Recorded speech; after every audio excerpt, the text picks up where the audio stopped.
L'offensive avait donc commencé au début du mois de décembre, au moment où l'armée irakienne avait réussi à repousser le groupe État islamique vers la banlieue lointaine de Ramadi. La mission de reprise de la partie urbaine de la ville a quant à elle été lancée le 22 décembre dernier. Et malgré la défense désespérée des djihadistes, le groupe d'élite antiterroriste irakienne ont progressivement réalisé des percées significatives avec l'aide des frappes aériennes américaines.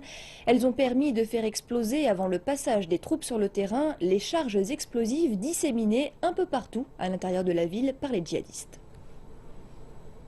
La reprise de Ramadi a une signification symbolique. La capitale provinciale de la vallée fertile de l'Euphrate est à seulement 2 heures de voiture à l'ouest de Bagdad.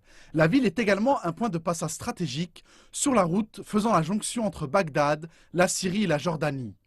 Ramadi est par ailleurs l'une des 3 aires identifiées comme le cœur des 3 principaux objectifs de l'armée américaine dans le combat contre le groupe État islamique. Le secrétaire américain à la Défense, Ashton Carter, avait présenté le plan de reprise devant le Congrès au mois d'octobre dernier. Les 2 autres aires sont les raids menés par les forces d'opération spéciales et Raqqa, la capitale de facto du groupe extrémiste en Syrie. La prise de Ramadi au mois de mai avait été considérée comme une perte désastreuse. Depuis le début du mois de novembre dernier, au moment du lancement de l'opération spéciale pour la reprise de Ramadi, la coalition n'avait réussi que de très faibles percées.